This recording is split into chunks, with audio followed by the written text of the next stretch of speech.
எல்லாருக்கும் வணக்கம். First congratulate பண்ணணும். நிறைய பேர் சிவில் சர்வீஸ் தமிழ்நாட்டில் இருந்து பாஸ் பண்ணியிருக்கிறாங்க. உண்மையிலே அவங்களுக்கு ஃபஸ்ட்டு கங்க்ராச்சுலேட் பண்ணணும். அதை விட அவங்களுடைய பேரண்ட்ஸுக்கு உண்மையிலேயே வாழ்த்துக்கள் தெரிவிக்கணும். ஏன் அப்படின்னு பார்த்தீங்கன்னா, பல பேர் தன்னுடைய வாழ்நாள்லையே டாக்டர், இன்ஜினியர் தான் மிகப்பெரிய வேலை அப்படின்னு நம்பிக்கிட்டு இருக்கிற பெரும்பாலான மக்கள்களுக்கு மத்தியில் ஒரு டிகிரி, ஏதோ ஒரு டிகிரியை படிச்சுட்டு இன்னொரு இதுக்கு எக்ஸாமுக்கு எழுதி போகிறோம் அப்படின்னு சொல்கிறதுக்கு அவங்க வீட்டில் பெற்றோர்கள் நல்ல படிப்பா, உன்னால் முடிஞ்ச அளவுக்கு படி, நாங்கள் உதவுகிறோம், ஆனால் அதில் நீ பெரிய ஆளாக வரணும், என்ன படிக்கிறியோ அதில் நீ பெரிய ஆளாக வரணும் அப்படின்னு சொல்லி இந்த மாதிரி ஒரு ஊக்குவிச்சு பல ஸ்டூடெண்ட்ஸை, பல பிள்ளைகளை அவங்க பெற்றோர்கள் படிக்க விடுறாங்க. பார்த்தீங்களா, அதுவே பெரிய விஷயம். ஏன் அப்படின்னா, 25 வருஷத்துக்கு முன்னாடி, இதை ஏன் நான் சொல்கிறேன் அப்படின்னா, நான் வந்து ஒரு டாக்டராக, நான் ஒரு சர்ஜனாக இருந்தாலும் எனக்கு என்னுடைய ட்ரீம் ஜாப் ஐபிஎஸ், ஒரு யூனிஃபார்ம் சர்வீஸில் ஜாயின் பண்ணணும் அப்படின்னு நினச்சேன். ஒரு 25 இயர்ஸ் பிஃபோர் பார்த்தீங்கன்னா, இதை பற்றி பேசும்போது எந்த அவேர்னஸ் இல்லை. என்னை பைத்தியக்காரனே சொன்னாங்க. லிட்டரலாக நீ என்ன இது டாக்டர், இன்ஜினியரோட பெரிய வேலை என்ன இருக்குது, இதெல்லாம் ஒரு பெரிய வேலையே கிடையாது அப்படின்னு சொன்னாங்க. பட் உண்மையிலே சொல்லணும்னா, எப்பயுமே இந்த சிவில் சர்வீஸ், ஜுடிஷியரி சிஸ்டம் இதுதான் பெருசு மற்றதை விட. பட் என்னென்னா, எல்லோருக்கும் ஒவ்வொரு ஆசைகள் உண்டு. நீங்கள் ஒன்று நல்லா தெரிஞ்சுக்கோங்க. ஒரு ஜவுளி கடைக்குள்ளே போகிறீங்க, பல ஆயிரம் மக்கள்கள் உள்ளே போகிறாங்க. எத்தனை பேர் நீங்கள் செலக்ட் பண்ண மாதிரியே இன்னொருத்தவங்க செலக்ட் பண்ணியிருப்பாங்க அப்படின்னு நினைக்கிறீங்க? இல்லை, வாழ்நாளில் நம்ம போடுற ட்ரெஸ்ஸு மாதிரியே இன்னொருத்தர் போட்டிருக்காரு அப்படின்றத எத்தனை பேர் நம்ம சந்தித்தது உண்டு? ரொம்ப ரேராக தான் பார்த்துருப்போம் அந்த மாதிரி. ஏன் அப்படின்னா, ஒவ்வொரு மனிதனுக்கும் ஒவ்வொரு காலகட்டத்தில் ஒவ்வொன்றும் பிடிக்கும். எல்லாருக்கும் ஒரே கலர் பிடிச்சிடாது அப்படின்னா ஒரே மாதிரி தான் யோசிப்பாங்கன்னு நினைத்தால் இந்த ஜவுளி கடையில் ஒரே கலர் ட்ரெஸ்ஸு தான் வச்சுருக்கணும். ஆனால் பல டிசைன்கள், பல கலர்கள், பல வெரைட்டிஸ் வச்சுருக்குறாங்க அப்படின்னா ஒவ்வொருத்தங்களும் ஒரே மாதிரியான சிந்தனைகளில் இருக்க மாட்டாங்க. ஒவ்வொருத்தங்களுக்கு ஒன்று ஒன்று பிடிக்கும்.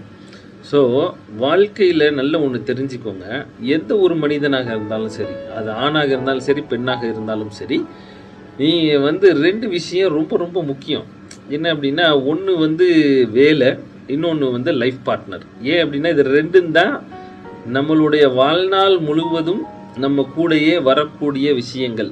இதை பிடிக்காமல் ஒருத்தர் செய்கிறாரு அப்படின்னா வாழ்க்கையில் அது மிகப்பெரிய நரகங்க. அது நானே அதை பர்சனலாக அனுபவிக்கிறேன்ல.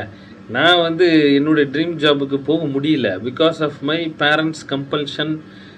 அவங்களுடைய ஆசைகளை நிறைவேற்றுவதற்காகத்தான் நான் பிறந்தேன் அப்படின்றது நான் மட்டும் இல்லை, பல பேர் இந்த மாதிரி ஒரு சூழ்நிலையில் மாட்டியிருப்பாங்க. அவங்களாம் இதை பார்க்கும்போது கொஞ்சம் பொறாமையாக தான் இருக்குது.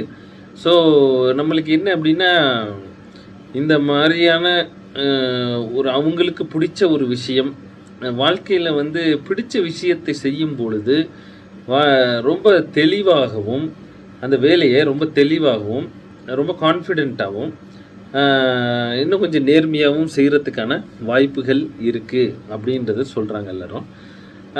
ஆராய்ச்சியில், ஒரு ரிசர்ச்லேயே அதுதான் பிடிச்சது நம்ம செய்யும்போது நம்மளுடைய சாட்டிஸ்ஃபேக்ஷன், நம்மளுக்கு ஒரு சாட்டிஸ்ஃபேக்ஷன் இருக்கும். நம்மளும் ரொம்ப கான்ஃபிடெண்ட்டாக செய்கிறதுக்கான வாய்ப்பு இருக்குது.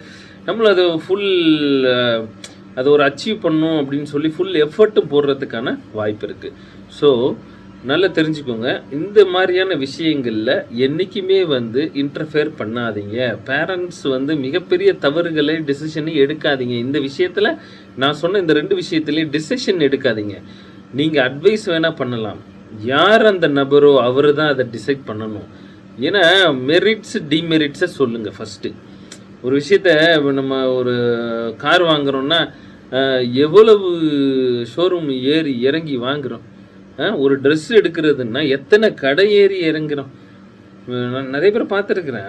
நானும் ஷாப்பிங் போகும்போது நம்ம லேடிஸ், வீட்டு மக்கள் அவங்களோட போனோன்னு வச்சுக்கோங்க, 4 கடை ஏறி இறங்குவாங்க. எவ்வளோ பொறுமையாக.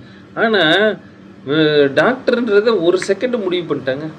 ஒரு ஜோசியக்காரங்களோ இல்லை கோயிலுக்கு போகிறதோ இல்லை எவனோ பக்கத்து வீட்டுக்காரன் சொல்கிறதோ பார்த்துட்டு டாக்டர் அப்படின்றத டக்குன்னு முடிவு பண்ணிட்டாங்க.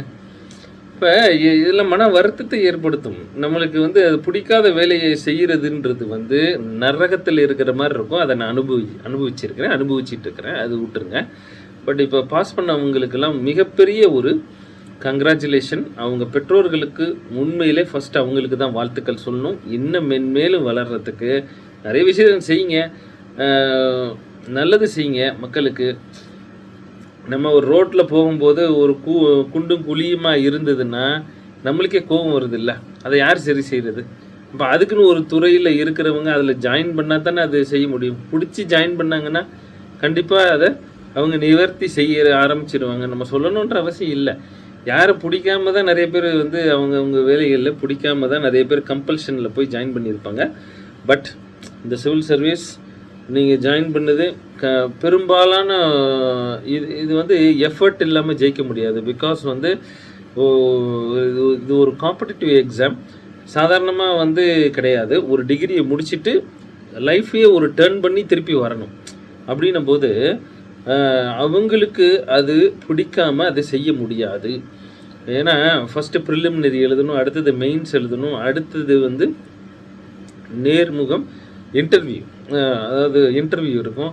இதில் ஏதாவது ஒன்றில் போச்சுனாலும் மறுபடியும் ஃபஸ்ட்டு ஆரம்பிக்கணும். இந்த ப்ரிலிமினரி மெயின்ஸ் எழுதிட்டு இன்டர்வியூவில் ஃபெயில் ஆகிட்டாலும் திருப்பி இருந்து எழுதணும். ஸோ இது மிகப்பெரிய ஒரு காம்படிட்டிவ் எக்ஸாம். சமூகத்திலையும் மிகப்பெரிய ஒரு மரியாதைகள் உண்டு இந்த இதில் பாஸ் பண்ணி வரவங்களுக்கு. So once again congratulations. ஒருத்தரெல்லாம் நான் பேட்டி பார்த்தேன், 7வது அட்டம்ப்டில் பாஸ் பண்ணியிருக்கிறதா சொன்னாங்க. அருப்புக்கோட்டையிலேருந்து வந்து ஒரு பையன் சொன்னாங்க, பேட்டியில் பார்த்தேன் நான். ஸோ எல்லாருக்கும் வாழ்த்துக்கள் தெரிவிச்சுக்கிறேன். நன்றி, வணக்கம்.